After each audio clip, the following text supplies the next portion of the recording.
আয়নার দিকে তাকিয়ে কি মনে হয় ত্বকটা আগের মতো নেই, দাগ যাচ্ছে না, গ্লো কমে যাচ্ছে? আজ আমরা কথা বলবো কেমিক্যাল পিলিং নিয়ে, যা ত্বকের পুরনো স্তর সরিয়ে নতুন স্তরকে বের হতে সাহায্য করে। আসসালামু আলাইকুম, আপনাদের কাছে আছি আমি ডক্টর মশিউর মতিন। কাজ করছি ইন্টিগ্রেটেড মেডিকেয়ারে as a functional and aesthetic dermatologist হিসেবে। আজকে আমি কেমিক্যাল পিল সম্পর্কে কিছু গুরুত্বপূর্ণ তথ্য আপনাদের সাথে শেয়ার করব। কেমিক্যাল পিলটা কি? কেমিক্যাল পিল হলো একটি কন্ট্রোলড এক্সফোলিয়েশন প্রসেস। আমরা নির্দিষ্ট অ্যাসিড ব্যবহার করে ত্বকের উপরের ড্যামেজড লেয়ারটাকে রিমুভ করি। এর ফলে নতুন সতেজ ত্বক উঠে আসে। এটা ফর্সা করার ট্রিটমেন্ট না, এটা স্কিন রিনিউয়াল থেরাপি। আপনার স্কিনটাকে নতুন করে সে তৈরি করতে সাহায্য করবে।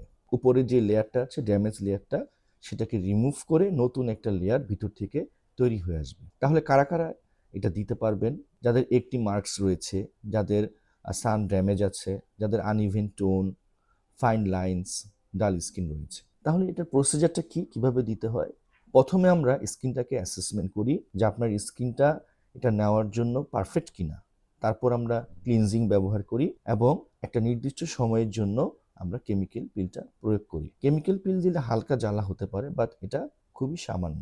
5 থেকে 10 মিনিটের মধ্যেই এই প্রসিজারটা শেষ হয়ে যায়। তাহলে এটা করলে রেজাল্ট বা এটার এক্সপেকটেশনটা আমরা কি পাই? সাধারণত 3 থেকে 6টা সেশন লাগে। এটার ডাউন টাইম সাধারণত 2 থেকে 5 দিন, এবং অবশ্যই এই ক্ষেত্রে সানস্ক্রিন ব্যবহার করা বাধ্যতামূলক। ত্বক শুধু সৌন্দর্য না, আত্মবিশ্বাসও।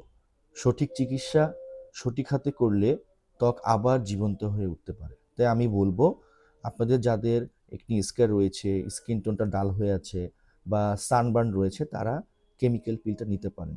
এটা বর্তমান সময়ে কিন্তু প্রচুর চলছে এবং এটা খুবই কার্যকরী এবং এটা সেফ। তাই আপনারা যারা কেমিক্যাল পিলটা নিতে চাচ্ছেন, আপনারা চাইলে আমাদের এখানে আসতে পারেন। আমি ইন্টিগ্রেটেড মেডিকেয়ারে বহু আগে থেকে এই ধরনের স্বাস্থ্যসেবা দিয়ে আসছি। আশা করি আপনারা উপকৃত হবেন। ভালো থাকুন, সুস্থ থাকুন। আসসালামু আলাইকুম।